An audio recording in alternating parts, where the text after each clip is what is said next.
सोलापूर महापालिका निवडणुकीच्या पार्श्वभूमीवर प्रचंड उत्सुकता लागून राहिलेली भाजपच्या 102 उमेदवारांची अंतिम यादी अखेर बुधवार सायंकाळी जाहीर झाली। शहराध्यक्ष रोहिणी तडवळकर यांच्या स्वाक्षरीने ही यादी प्रसिद्ध करण्यात आली असून या यादीवर आमदार देवेंद्र कोठे यांचा स्पष्ट ठसा उमटलेला दिसून येतो। शहरातील तिन्ही विधानसभा मतदारसंघांमध्ये एकूण 53 इच्छुकांना उमेदवारी मिळवून देण्यात आमदार देवेंद्र कोठे हेच किंग मेकर ठरल्याची चर्चा राजकीय वर्तुळात रंगली आहे। विशेषतः शहर उत्तर विधानसभा मतदारसंघात आजवर कोठे परिवाराचा बालेकिल्ला मानल्या जाणाऱ्या विडी घरकुल परिसरातून आपल्या समर्थकांना उमेदवारी देत कोठेंनी राजकीय चमत्कार घडवला असल्याचे बोलले जात आहे। तर शहर मध्य विधानसभा मतदारसंघ जो आमदार कोठे यांचा होम पिच मानला जातो, तेथे इतर कोणत्याही गटाचा हस्तक्षेप होऊ न देता उमेदवारीवर पूर्ण वर्चस्व प्रस्थापित करण्यात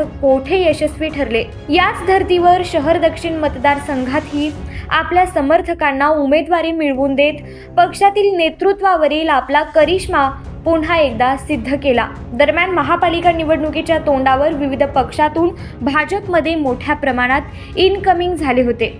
पक्षाने स्पष्ट निकष ठेवला होता की निवडून येण्याची क्षमता। या निकषावर ज्यांनी शब्द दिला होता तो भाजपने पाळत इतर पक्षातून आलेल्या तब्बल 62 चेहऱ्यांना उमेदवारी देत आपली रणनीती स्पष्ट केली आहे। आमदार देवेंद्र कोठे यांच्यानंतर आमदार विजयकुमार देशमुख यांना सुमारे 25 जागांवर उमेदवारी मिळवून देता आली।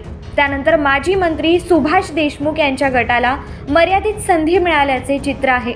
दक्षिण विधानसभा मतदारसंघात वर्चस्वाची लढाई तीव्र झाली असून माजी आमदार दिलीप माने यांना केवळ 4 जागांवर समाधान मानावे लागले। या सर्व प्रक्रियेदरम्यान भाजपने उमेदवारीबाबत कमालीची गुप्तता पाळली होती। उमेदवारी अर्ज दाखल करण्याच्या अंतिम क्षणापर्यंत ही अधिकृत माहिती बाहेर येऊ दिली नव्हती। त्यामुळे भाजपसह शिवसेना, राष्ट्रवादी काँग्रेस आणि काँग्रेस या सर्वच प्रमुख पक्षांमध्ये प्रचंड उत्सुकता निर्माण झाली होती। अखेर उमेदवारांची यादी जाहीर होताच भाजपची उमेदवारी सोलापूरच्या राजकारणात हॉट टॉपिक ठरली असून महापालिका निवडणुकीची रणधुमाळी अधिकच वेग घेत असल्याचे चित्र स्पष्ट झाले आहे।